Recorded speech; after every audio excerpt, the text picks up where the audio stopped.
You are the chosen one. Hello everyone, and welcome back to Chosen One Studios' Let's Play of Recettear. As you remember, last time we finished off with the very beginning introduction. You'll see also that we have much better FPS this time. If that dips at any point, it's already below 60. That's okay. So, one thing we didn't do last time is the Adventurers Guild. Let's go over there.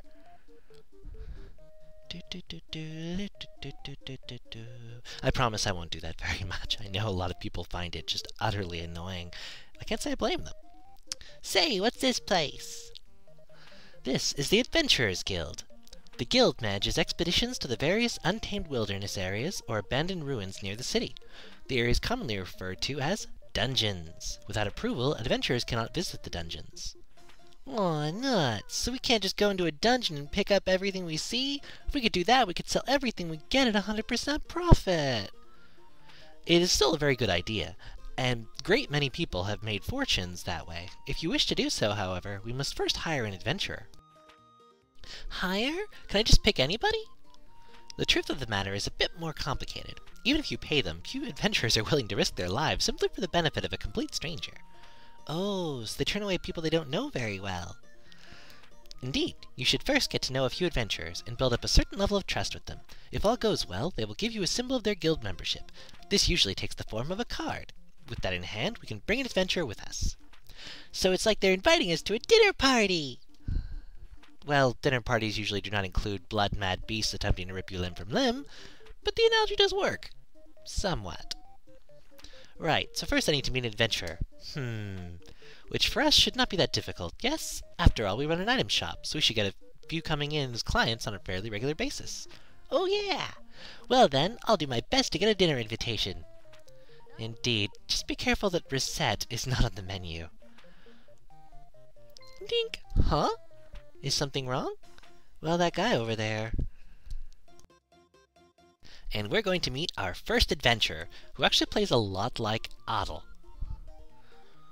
Listen to me. If I can't work, I can't get the money.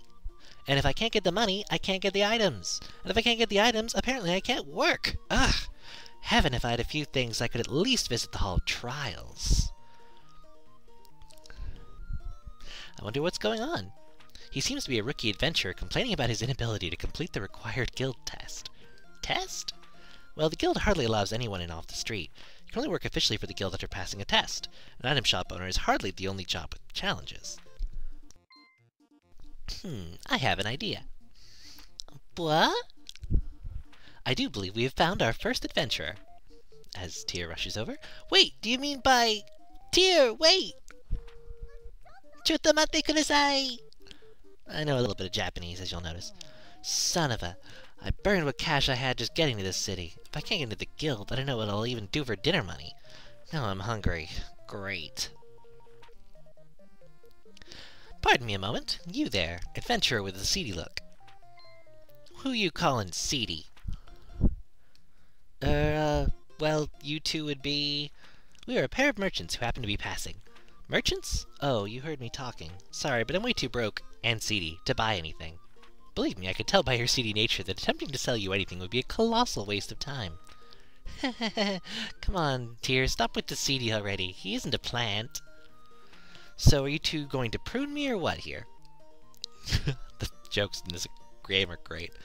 Would you like it if we came with you to the Hall of Trials? If you require equipment or items, we can provide them. I'll call you a pair of angels then, but why? Business, naturally. We help you pass the trial, you provide us with your card. Oh, I get it. We help Mr. Swordsman clear the dungeon, and then he gives us his card, a sign of our eternal friendship. Eternal friendship is rather irrelevant in this case, but if it does work out neatly for all of us, what do you say? I see, you guys are pretty new at all of this too, huh?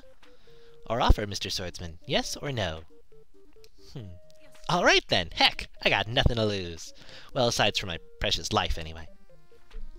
Yayifications! Glad to meet you two. I'm Recette. Nice to meet you. I am Tyr. Call me Louis. Louis the Swordsman. Good to meet ya. Yes, yes. Now then we will begin all of the preparations for a dungeon visit, including a visit to the central market to pick up food and other restorative items. We will then return here for you when we are ready. Right, I'll be waiting here. but we're not going to go to the store to pick up any food because we don't really need to. We're just going to go back to the Adventurers Guild. Trust me, he's got everything he needs right over there. As you can see, he comes with stuff. Worn sword, leather armor, wooden shield, and an old muffler. These are all completely crap. However, we could bring other items with us that he could then equip, but he can also use anything we find along the way, and really this first dungeon is so incredibly easy. Louis is actually free if you don't have any money, and he'll always lower his price so that you can afford him, which can be kind of cool. We're not going to bring anything with us, because we don't need to. I promised I wouldn't do that too much. But it's loading, and we have a decent frame rate, which would make me very, very, very happy. Recettear, it loads up good. The Hall of Trials. Nice little music. So, this is the dungeon? Just so. Welcome to the jungle, as they say. You know, aren't we just going to hold Louis back here? I mean, I'm not a monster slayer. I'm scared.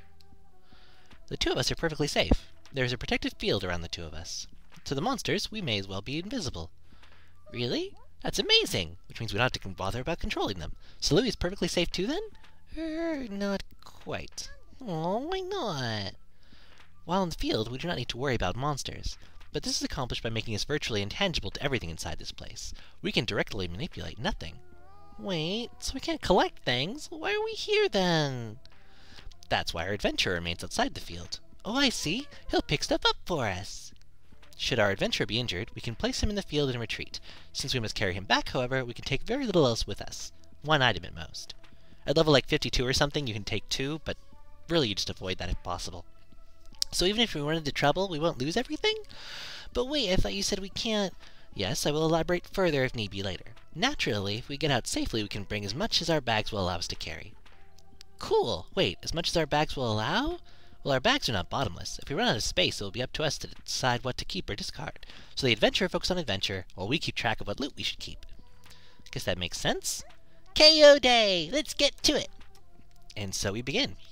This is if you actually have, like, swords or shields for your characters. Louis starts off with a very basic slash. Some characters can dash. His main thing that he has going for him is he has a shield, which isn't very useful against melee enemies, but against the range, it's definitely useful. Those little picks, which are the same things we see when we get a sail off, those are the experience for an adventurer. As you'll also notice, I've got a chain going because I've killed several of the same kind of monster. This does not work for the chest slimes most of the time. I think it's just because this dungeon is being nice to us. As you can see, we've also leveled up. You do slightly more damage if you attack from behind or the side. I think you also actually get higher experience, and we got a chocolate bar, +2. Items +2 or +1 are only useful, the pluses and stuff are only important while you're in the dungeon. While you're out, people will pay the same price, no matter if it's +1, +infinity. They don't really care. Which I can respect, because to them, even though this is an adventurer town, they're just buying the item. The best way to gain experience is to get a high chain going, so it's important to try for that. I've got an iron armband, and now I can show something off, because I don't think he had an iron armband. Oh, come on, load faster. So we go over to equip. Optimum equipment replaces the wooden shield with the iron armband, at least while we're in the dungeon.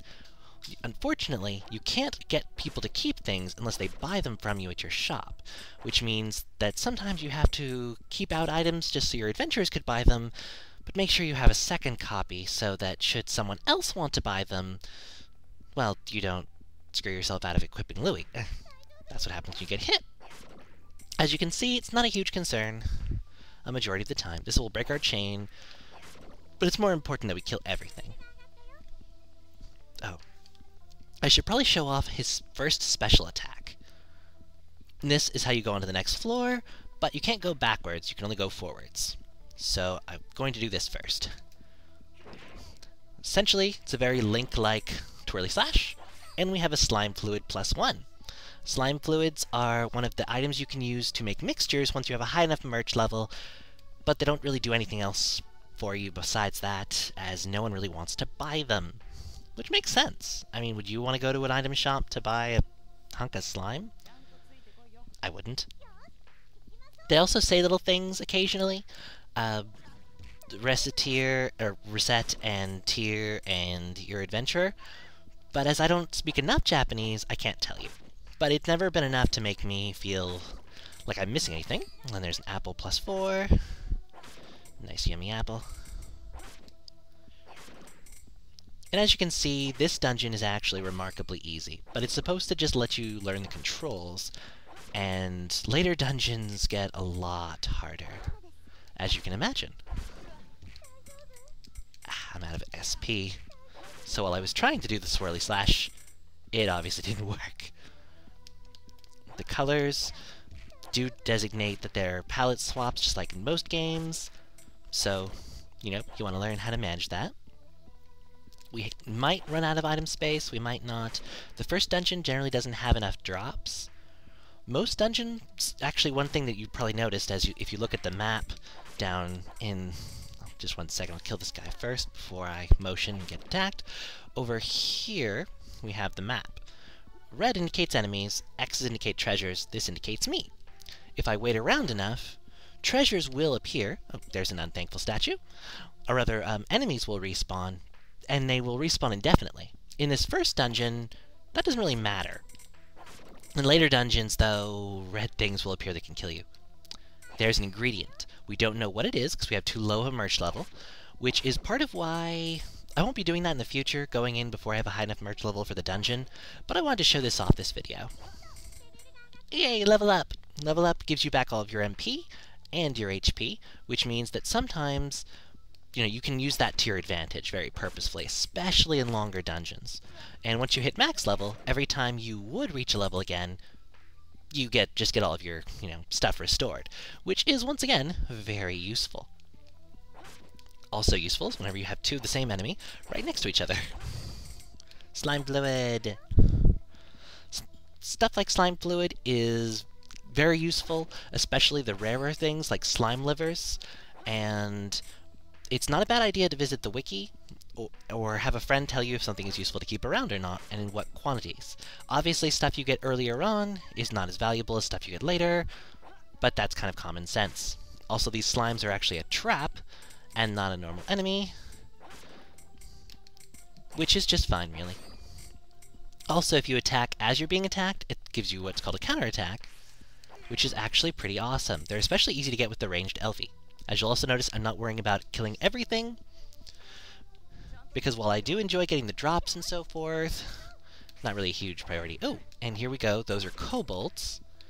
They're going to give us a chestnut, which is another kind of ingredient. An item that's not useful on its own. We can't use it on its own, but can be combined with things. I'm more hoping they drop a lizard on a stick, because lizards on a stick are a very rare item that you need to recruit Kylo, another adventurer, which we'll hopefully see in a few videos. And there's a wooden armband, which will definitely be good, because every item we get here, we can sell. They were all free, except for the fact that it did take up 2 chunks of time, as opposed to just 1 to go to the market and 1 to go back to the shop. So you really do have to balance your time carefully. Gah! And there's a warrior's helm, which is definitely a good item to have around. In fact, just to equip that, we're also going to check out how much item space we have left, just because it's a good moment. Please load this screen faster, Recettear. Yeah, this is the one thing that I'm not liking about this LP. Okay, so as you can see, we have 20 items we can get total, and right now, if we go like this, he gets the warrior's helm, giving him an upgraded defense while we're here.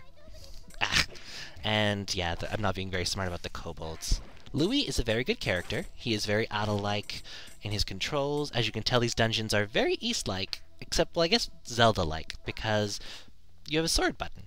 But they're not quite Felghana East-like. Also, this video is going to cut off probably very shortly, because I'm not going to be able to get this whole dungeon in the take. I'll just be cutting it off around here, and then resuming in the second half. Hopefully that won't be too annoying. If you don't like a certain way I do my transitions, or if you have a suggestion for what you think would be better, please let me know. I really want these to be good, high-quality Let's Plays, because I've seen what you get when you're not doing that, and, well, let's just say I don't want to be that. I want to try and be